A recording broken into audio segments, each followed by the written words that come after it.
Bob saves the porcupines.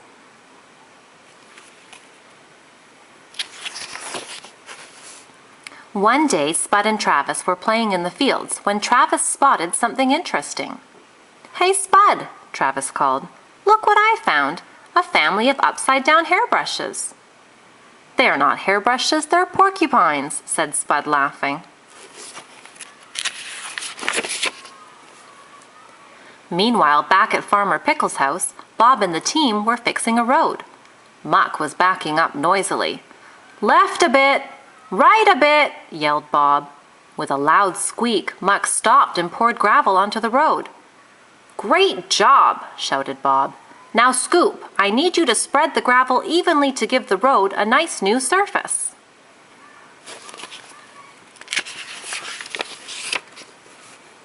With a mighty heave, Scoop pushed the pile of gravel across the road. "Rolly, it's all yours," called Bob. "Roll the surface nice and flat."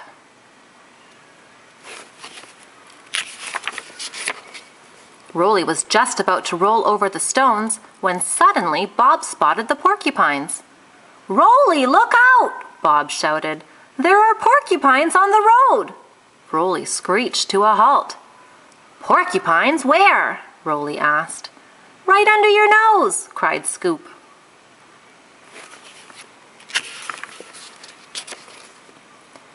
"Now what are we going to do?" asked Bob. "We can't open this road to traffic. These porcupines won't be safe." "How can we help the porcupines cross the road safely?" Scoop asked. "Maybe we can build a bridge so they can go over the road," Muck suggested. "Don't think over," cried Scoop. "Think under." "That's a great idea, Scoop," Bob exclaimed. "We'll build a tunnel so that the porcupines can go under the road. Let's get to work."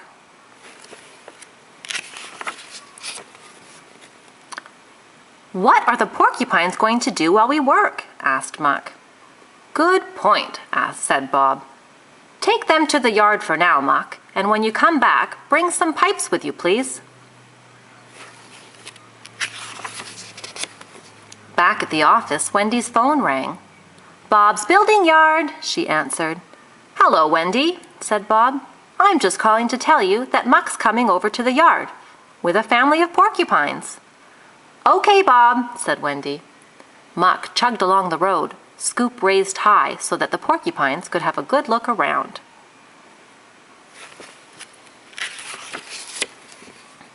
"Hi, Muck," called Dizzy when Muck arrived back at the yard. "What are you doing back so early?" "I'm on a porcupine rescue," Muck replied, proudly lowering them to the ground.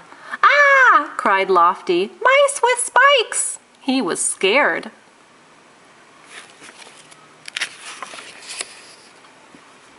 "No, silly," said Wendy, laughing as she came outside. "They're not mice, they're porcupines." Then she set a bowl of water on the ground for the porcupines to drink. "Now, Muck, you better get going. Bob said he needed those pipes right away."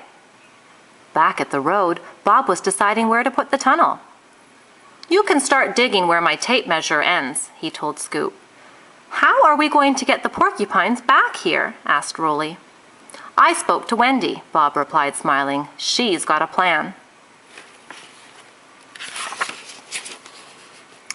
"It's time for you to go home, little ones," said Wendy to the porcupines. "Who's going to get them there?" asked Lofty, puzzled. "You're going to take them," Wendy announced. "Me?" said Lofty with a gulp. Wendy smiled and carefully loaded the porcupines into a basket, which she hung from Lofty's hook.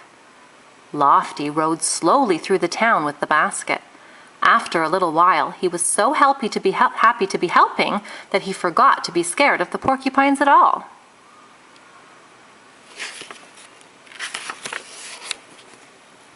Back at the road, Lofty carefully lowered the basket of porcupines. "I hope the porcupines like what we've done for them," said Scoop. "Now they will always be able to cross the road safely," said Bob. "Bye, porcupines!" shouted the machines as the porcupines scurried into the tunnel. "Good luck!"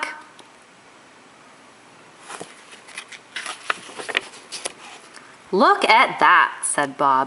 "My very first porcupine tunnel." The end.